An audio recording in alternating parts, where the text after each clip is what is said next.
Adrian Peterson, bottle of wine, Carlos Gomez, drink coaster.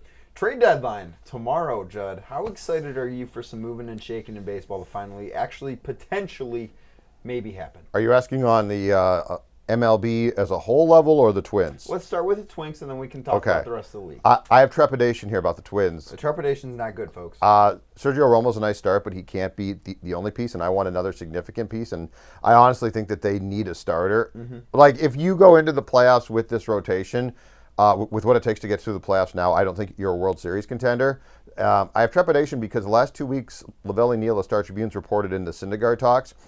Last week it was that the Mets were asking for Kirilloff and Lewis both. That was a lot, and you're like, that's sort of weird. And then it became last night. The report was that they asked for Byron Buxton. Sure. Well, these are all negotiating ploys. Like, and what bothered me about the story was it implied that there's a chance the Twins are now out of that. You can't be out of that. You got to keep going at them and saying, no, here's Miguel Sano and something else. So I have trepidation here that the Twins are just doing a very good job of being like, it was too much, can't do it. And the fan base says, well, yeah, you can't give up. Trying to temper expectations. Every best player is asked for, like Buxton. It means nothing. So I'm a little bit concerned that we're setting it up for, 301 tomorrow to be, they got Sergio Romo and some fringe bullpen guy, which they do need. That's not enough. No, they need, and you're in a window here. Like, I can tell you, you're in a window to win a World Series. Sure are. Look at the Yankees. The Yankees are giving up 1,000 runs a week now. They need pitching too.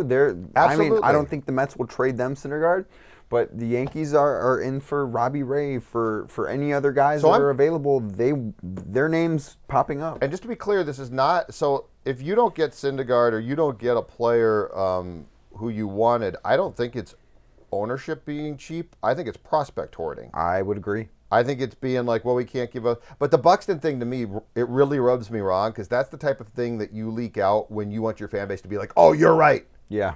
And it means nothing. Trying to save face, essentially. And it means, well, it's like, well, we couldn't give up. Of course you're not going to give. Do you know how many names get mentioned in those talks? So all of them. I'm a little bit.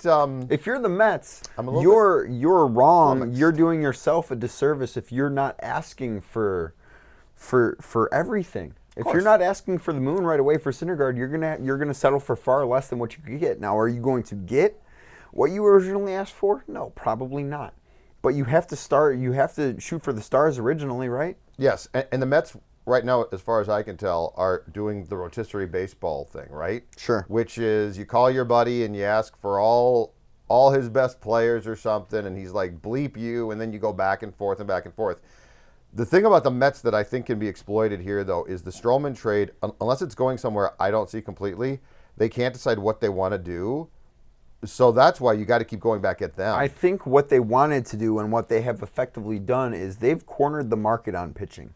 Them acquiring Stroman, in part, drives up the price for Syndergaard because you can't go get Marcus Stroman now. He's off the market. Sure. Because they traded for him already. Sure. So it takes away another option and potentially makes their option even more high priced. The other thing you've got to do is you've got to stay in the Giants' ear and keep telling them you're dead. I don't think they're selling. But what? No, I know. But you got to stay in their ear. All of this is what you need to do is manipulate the situation as best as possible. Sure. So you've got to keep calling the Giants too and saying you are dead. Like, you have no chance. You're idiots. You can call them idiots. You can call them dead, but they're 2.5 games out of a playoff spot right now. It's not as if it's a feel good sugar high deal, and they're not a World Series team. It is. The Mets are 6 games out and 5 games under 500. They can look at them and say, sure, they're incompetent. They're doing all this, but they just bought and they're further back than us. How can we can't justify trading off a legend and with Bumgarner, I saw someone raise this question. I think it's pretty valid. They're going to present him with a qualifying offer after the season. He's not going to take it. And if he walks somewhere else... But guess what? He's now... And here's the problem for him. He's sitting there in June. He's Keuchel.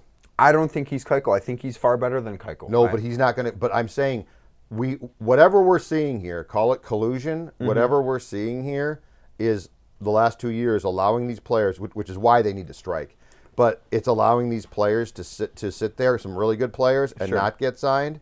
But you look at Keuchel, Kimbrel, what happened in the offseason of what would have been, 2017 going into 18, Danny? I would not be surprised. if I'm Mad Bum, this concerns me a lot because at his age and with what he should command, boy, I could see myself being there in May, and I wouldn't want to be. I don't think it'll be nearly as much of an issue for him as it was for Dallas Keuchel. And if you're the Giants, you present him with that qualifying offer. Someone else signs him this offseason. You're getting that compensatory pick, which there's a good chance is better than any return you're going to get from him. And it's probably worth it to go for it for them. But teams don't want to give up that pick. I think for Bumgarner, I think he's better than Keuchel. We'll see. But anyway, my point about the Twins is you've got to remain ultra aggressive here, and you can't be out of the starting pitching market because somebody asked you for Byron Buxton. Correct. You can't be. So what would you give up to get Noah Syndergaard? Judd Zulgad has officially replaced.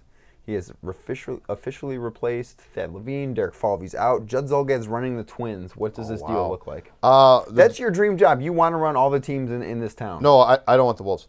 I want the Vikings. I want the Wild for sure. I start with the red hot. He has found it.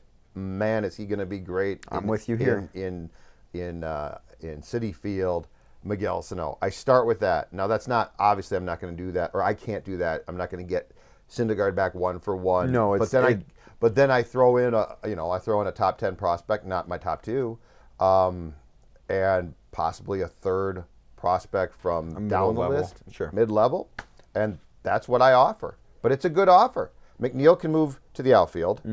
Sano can play third, as long as he can play third. I don't care. He's not my problem if I trade him. No, but I'm selling him as a third baseman. Power hitter, could play for you for years to come. Clearly has found his stroke. I mean, you're talking 50 home runs, right? Before he get, but and then the pitfalls that would happen are I don't care. He's gone. But that's where I start. But the problem is people. It's as if people buy this thing of, well, you can't give up your top 2 prospects. Okay, that's cool. But then you got to give up something, right, Danny? Absolutely. And the Mets want. You don't get better without giving up something. If you want to get better right now at this time of the year, it's going to cost you something to do. And if I was the Giants, I would bail. And if I was a team like the Giants, I would say this is false hope. But the Twins don't have false hope here. Sure. This is real. Yeah. And how many of these? See, that's what I keep, Danny, coming back to. 2022, you think you're going to be really good, and that might be awesome. You might be. But 2022, who's to say the White Sox aren't really good by then, too? Correct. Who's to say Cleveland hasn't, extended their window. But let's say they're even better. Who's to say by 2022 that the Royals aren't bouncing back? That the Yankees aren't a juggernaut by then? That the Red Sox are, everybody. Houston might not go away. Exactly. And the way I see this, everything right now is setting up for you to have this really great opportunity. Yeah. And who scares you? I mean, I think Houston should. I think that the Twins should be very, very scared about this division right now. Sure, but I'm saying as far as if I were to give you a scenario right now where the Twins go to the World Series with the right moves, I don't think you'd say I'm crazy. No, you're not. In 3 years, it might be crazy. Yeah, that's very true. So, yeah, Houston's good. The Yankees are good. They're need pitching. Good. They need pitching. Boston's good. But there's nobody who's great. We saw Oakland's good. Cleveland's a nice team. Yeah. Cleveland has, after a lackluster start to the season, they figured out. I mean, they're 2 games back. They've cut 9.5 games off that lead since June 5th. Yeah. That's really impressive. So if you ask me, this is a window of opportunity that's very unique in the fact that you have a chance here with the right moves to make a run. Yeah. And going through the playoffs now is difficult. All right. How's Vikings camp been, Judd? I've been out there twice. Can you explain to me why Adam Thielen is I guess competing for the holding job on place kicks? Great hands. Yeah. He did hold. My friend Scotty Nelson from down in Mankato, who used to work in the SID department there, told me that he did hold in college. Yeah. But there's really no real competition out there, which is, by the way, not a good thing. But the punter and Adam Thielen on place kicks have been holding. So a wide receiver might hold. I don't know. I don't think it'd be unheard of. It certainly happens in the college game quite a bit. Oh, it does a lot, but I'm not sure in the pro game it's a great idea. With if he was not one of your best receivers, I might not mind it. But That's yeah. The one weird thing out there, Danny, is the fact that there's really no competition. Like we're talking about the third receiver battle. Laquan Treadwell. Well, yeah, but there should be competition.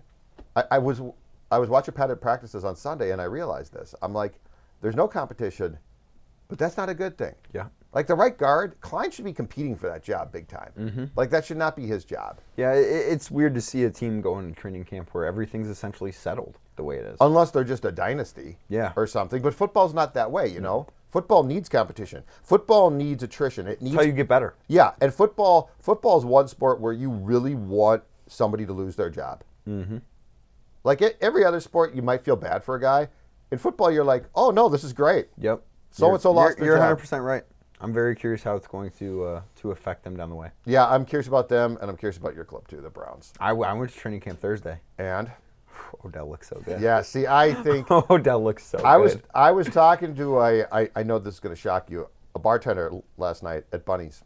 And, Did you see Tidbits there? Tidbits was not there. He's on the road, I think. I think he's down he's in Miami? He's not coming back. Yeah, he's on South Beach right now. He's not coming back. No shirt. He's going to be hanging out with ugly. Lebitard all week. We're getting no coverage from the Twins. But I was talking to a bartender at Bunny's last night about this, about the Browns, and he's like, I just don't know. And I said, I agree. It seems like that gets so built up. And they might be better, but like the expectations has gone from the Browns to...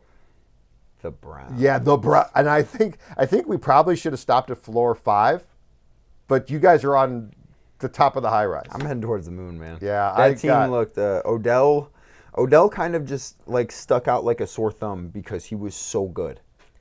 I got a feeling that you might be crying on my shoulder eventually. I don't think so. Not though. They're going to have a very good defense. What's your record? What's your projection for wins for the Browns? I think they win 11 games. Okay, you might be crying on my shoulder. They're going to. I think they win the AFC North. I think 10 or 11 games. This is exactly what I'm talking about. They're going to be so good. 3 beers in, I agreed with my bartender. I'm surprised you only had 3 beers. We'll see how many. It's a Monday night. Surprised you only had 3 beers. I'm working on staying in shape. Surprised he only had 3 beers. I'll be back tomorrow. I'll talk to you on Cluster Fun.